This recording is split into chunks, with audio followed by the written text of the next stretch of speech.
Lesson 5 from A Course in Miracles. I am never upset for the reason I think. This idea, like the preceding one, can be used with any person, situation, or event you think is causing you pain.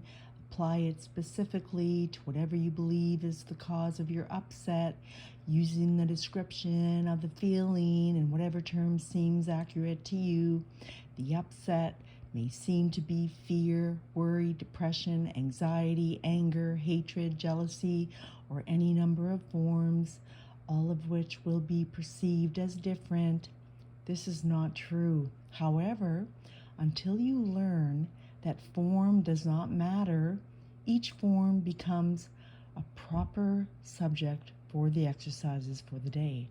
Applying the same idea to each of them separately is the first step in ultimately recognizing they are all the same. When using the idea for today for a specific perceived cause of an upset in any form, use both the name of the form in which you see the upset and the cause which you ascribe to it. For example, I am not angry at blank for the reason I think. I am not afraid of blank for the reason I think. But again, this should not be substituted for practice periods in which you first search your mind for sources of upset in which you believe and forms of upset which you think result. In these exercises, more than in the preceding ones, you may find it hard to be indiscriminate. To avoid giving greater weight to some subjects than to others, it might help to precede the exercises with the statement, there are no small upsets, they are equally disturbing to my peace of mind. Then examine your mind for whatever is distressing you, regardless of how much or how little you think it is doing so. You may also find yourself less willing to apply today's idea to some perceived sources of upset than to others. If this occurs, think first of this. I cannot keep this form of upset and let the others go. For the purposes of these exercises, then I will regard them all as the same. Then search your mind for no more than a minute or so and try to identify a number of different forms of upset that are disturbing you, regardless of the relative importance you may give them. Apply the idea for today to each of them, using the name of both, the source of the upset as you perceive it, and of the feeling as you experience it. Further examples are, I am not worried about blank for the reason I think. I am not depressed about blank for the reason I think. 3 or 4 times during the day is enough.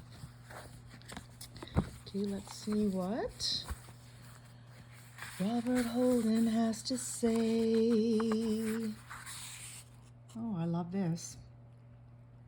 Whenever you are not wholly joyous, it is because you have reacted with a lack of love to one of God's creations. Isn't that interesting? Love that. Thank you, Robert Holden. Now let's see what Pam Grout has to say. Okay, lesson 5. Don't get odd. In exuberant state of joy, you are at peace with everything about you. There is no thing unconquerable, no thing unreachable. Ramtha. My friend's mother, who is visiting from her homeland of China, can't speak English. She likes to walk around the neighborhood, and because she's friendly and always waves, neighbors often attempt to strike up a conversation. Her mom smiles, and even though she can't understand a word, says, I love you, goodbye.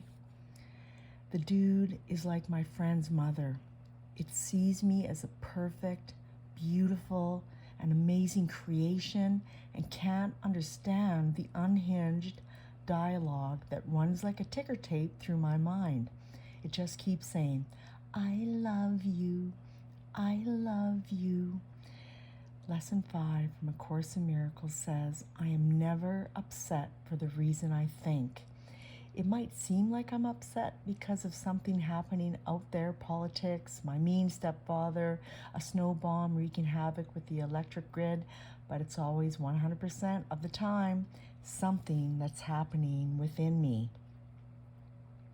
Life itself is never painful. It's simply a mirror of my beliefs. And just like I don't look in the mirror, notice my mascara is smudged, and then try to fix it on the mirror itself, I can't really fix my problems out there. I fix my problems by recognizing them as a case of mistaken identity, and then changing the inner belief, the inner cause. 3 or 4 times today, I'm asked to search my mind for any source of upset, worry, fear, depression, and to simply acknowledge that no matter its facade, its cause is not what I think. Instead of getting even with that problem that appears to be out there, I get awed by going inside and knowing that, despite all appearances, the dude, I call it divine love, like my friend's mother, is simply saying, I love you, I love you, I love you. Peace and love, everybody. Peace.